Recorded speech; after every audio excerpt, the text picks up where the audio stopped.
Hello friends, welcome to the new episode of my channel. আমি Prince এবং এই ভিডিওতে কথা বলবো বেশ কয়েকটা ব্যাপার নিয়ে। একদম প্রথমে তোমাদেরকে যে আপডেটটা দেবো সেটা বেসিক্যালি হচ্ছে দেবো ইন্ডিয়ান 2 সিনেমাটা থেকে। তো ইন্ডিয়ান 2 খুব বড় স্কেলে হচ্ছে। এর আগে যে অ্যানাউন্সমেন্ট ভিডিওটা এসেছিল সেটা তো আমরা দেখেছিলাম। আমি সেটা টিজার রিভিউ করেছিলাম এবং ওটা আমার দারুণ লেগেছিল। এবং আমার তো মনে হয় এই সিনেমাটা কিছু একটা হবে। নেক্সট মানে আমার মনে হয় প্যান ইন্ডিয়া বিরাট বড় একটা কালেকশন এই সিনেমাটা করতে পারে। এবং অবভিয়াসলি কমল হাসান ফিরছে ইন্ডিয়ান হয়ে। এর থেকে বেটার আর কি হতে পারে? এবং শঙ্করের ডাইরেকশন, এই কম্বিনেশনটা দেখার জন্যই বেসিক্যালি তৈরি হয়ে রয়েছি। তো এটার রিলিজ ডেট এখনো অফিসিয়ালভাবে কিন্তু কিছু জানানো হয়নি। তবে এখন যেটা উঠে আসছে এটা রিলিজ ডেট সম্পর্কিত, সেই আপডেটও তোমাদেরকে দেবো। তার আগে আরেকটা আপডেট দিই।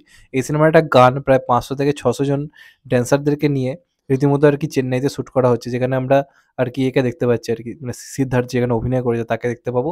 এবং আরেকজন যে নায়িকা রয়েছে তারা মিলে কিন্তু একটা গানের শ্যুট করছে, যেখানে 500 থেকে 600 সিঙ্গার নিয়ে চেন্নাই বেসিক্যালি শ্যুট হচ্ছে, যে কোনো অবধি জানা যাচ্ছে। মানে কালকে আর কি শ্যুটটা হয়েছে। আর এটার রিলিজ ডেট আপাতত প্ল্যান করা হচ্ছে কিন্তু এই গরমের মানে ছুটির যে টাইমটা, মানে এক হতে পারে এই 10th মে টাইমে রিলিজ করতে পারে, যে টাইমে কালকি এবং বুমেরাং রিলিজ করছে, অথবা কিন্তু মে মাসের মাঝখান করে 24শে মে এরম টাইম করে কিন্তু রিলিজ করতে পারে। মানে আপাতত রিলিজ ডেট তারা কিন্তু এরকমই প্ল্যান করছে। তো এবার দেখা যাক ফাইনালি কি হয়। এরপর যে আপডেটটা নিয়ে বেসিক্যালি কথা হবে সেটা হচ্ছে ফাইটার বলে সিনেমাটা নিয়ে, যেটা ঋত্বিকের রিলিজ। তো সিনেমাটা এতদিন অবধি মোটামুটি অ্যাভারেজ ট্যাগের মধ্যে ছিল। ডোমেস্টিক বক্স অফিসের কথা বলছি, ওয়ার্ল্ড ওয়াইডের কথা আমি বলছি না। কারণ কালেকশন মোটামুটি 200 কোটি ছুঁই হতে পারেনি। মোটামুটি ছিল, মানে আমি কয়েক সপ্তাহ আগের কথা বলছি, 170-180 কোটি ছিল। তো এখন কিন্তু এই সিনেমাটা অলরেডি কালেকশন কিন্তু 200 কোটি প্লাস হয়ে গেছে ডোমেস্টিক বক্স অফিসে। তো যারা ঋত্বিক ফ্যান্স তার জন্য একটা সুখবর যে ইন্ডিয়ান বক্স অফিসে, ওয়ার্ল্ড ওয়াইড তো হয়ে গেছিল আগে হিট, কিন্তু আমি বারবার ডোমেস্টিক বক্স অফিসকে বেশি প্রেফার করি এবং ওটাই বেসিক্যালি আসল বক্স অফিস বলা হয়ে থাকে। তো সেই ডোমেস্টিক বক্স অফিস এই বছরের প্রথম হিট যদি বলা যায় তাহলে সেটা অবভিয়াসলি কিন্তু ফাইটার। কারণ সিনেমাটা অলরেডি 201 কোটি কিন্তু কালেকশন করে ফেলেছে অলরেডি। সিনেমাটা কিন্তু হিট ট্যাগ কিন্তু পেয়ে গেছে। সুপার হিট বা ব্লকবাস্টার হয়নি, কিন্তু কখনোই ফ্লপ বা অ্যাভারেজও নয়। সিনেমাটা কিন্তু শিওর শট হিট হয়ে গেছে এবং ওয়ার্ল্ড ওয়াইড মনে হয় মোটামুটি 380 না 390 কোটি কালেকশন করেছে। খুব ভালো বলবো না, তবে ঠিক আছে। ঋত্বিক অনেকদিন পর তো একটা হিট পেল। এর থেকে বড় খবর আর কিছু হতে পারে না আই থিঙ্ক। এরপর যেটা নিয়ে বেসিক্যালি কথা হবে সেটা হচ্ছে আমির খানকে নিয়ে। আমির খানকে নিয়ে বেশি ক্ষেত্রে আমাদের অভিযোগ থাকে যে বছরে, মানে 2-3 বছরে একটা করে কাজ আনে। অনেক সময় তো 4-5 বছরই হয়তো আনে না।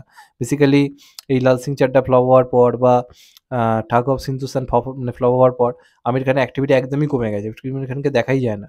তবে রিসেন্টলি একটা খুশির খবর আমির খান দিয়েছে একটা প্রেস কনফারেন্সে। লাপাতা লেডিস বলে যে সিনেমাটা বেসিক্যালি রিলিজ করছে কালকে, সেটা একটা প্রেস কনফারেন্স ছিল যেটা আমির খান প্রডিউস করেছে। সেখানে তাকে জিজ্ঞাসা করা হয় যে এতদিন যে গ্যাপ দিয়ে সিনেমা করছে সেটা মানে কবে চেঞ্জ করবে? এরকম একটা কোয়েশ্চেন করা হয়। তো সেখানে আমির খান ক্লিয়ারলি জানিয়ে দিয়েছে যে এখন আর ওই জিনিসটা আর হচ্ছে না।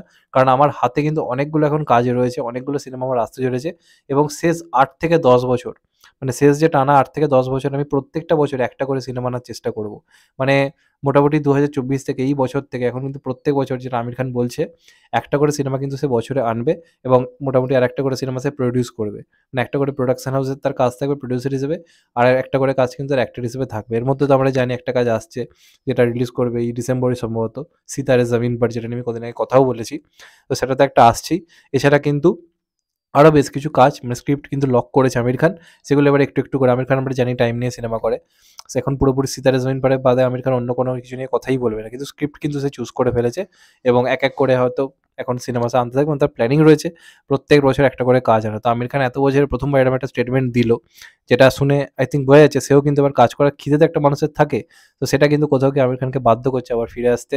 এবং আমির খান নিজে বলেছে লাল সিং চাড্ডা এবং ঠাকুর হিন্দুস্তান তাকে ডিপ্রেশনের পথে পাঠিয়ে দিয়েছিল, কিন্তু সেখান থেকে সে এবার ঘুরে দাঁড়াতে চাইছে এবং সে সব রকমের কাজ করতে চাইছে। সেটা রোম্যান্স হোক, সেটা অ্যাকশন হোক, সেটা কমেডি হোক, সব রকমের সিনেমা কিন্তু আমরা এখন আমির খানের কাছ থেকে পেতে চলেছি, এমনই কিন্তু খবরও রয়েছে।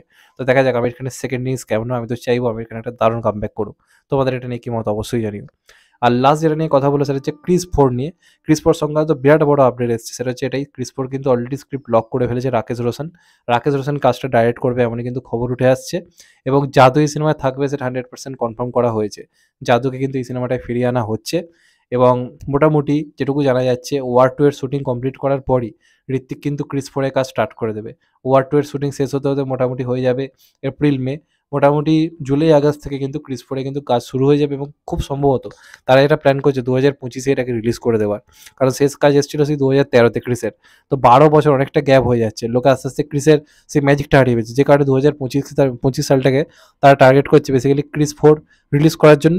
এবং সবথেকে যেটা চমকপ্রদ ব্যাপার হচ্ছে এই সিনেমাতে আমরা ভিলেন হিসেবে সাউথের কোনো বড় অ্যাক্টরকে দেখতে পেতে চলেছি।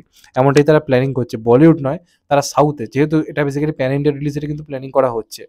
মানে এটা ১ম ক্রিস মুভি যেটা প্যান ইন্ডিয়া রিলিজ হবে এমন খবর রয়েছে, এবং যে কারণে তারা কিন্তু সাউথের কোনো বড় অ্যাক্টরকে নেবার প্ল্যান করছে। তার সঙ্গে কথাও হয়েছে। তবে কোন অ্যাক্টর এটা এখন অফিসিয়ালভাবে কিছু জানানো হয়নি। তাকে একটা ভয়ঙ্কর ভিলেনিয়াস ক্যারেক্টার দেয়া হচ্ছে। এবং এটাই ক্রিসের সবথেকে বিগ বাজেট কাজ হতে চলেছে। বিরাট বড় করে কাজটা বানানো হবে। স্টোরি নাকি অন্য লেভেলের হয়েছে এবং নস্টালজিয়া ফিরিয়ে আনারও চেষ্টা চলছে, কারণ দেখতে পাচ্ছি জাদুকে তারা ফিরিয়ে আনছে।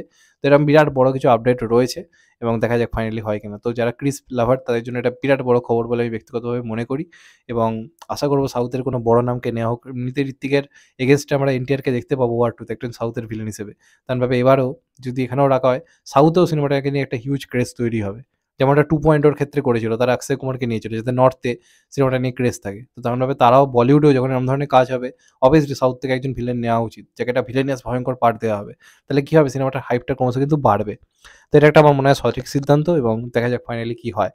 তো এগুলোই ছিল বেসিক্যালি আজকের আপডেট। চ্যানেলটা নতুন হলে চ্যানেলটাকে সাবস্ক্রাইব করে দিও and get the bell icon. ভালো থেকো সবাই। টেক কেয়ার, নমস্কার। আবার দেখা হবে। এখন তো ভাই সবাই ভালো থেকো, সুস্থ থেকো। নমস্কার, টেক কেয়ার, আবার দেখা হবে। ভালো থেকো সবাই।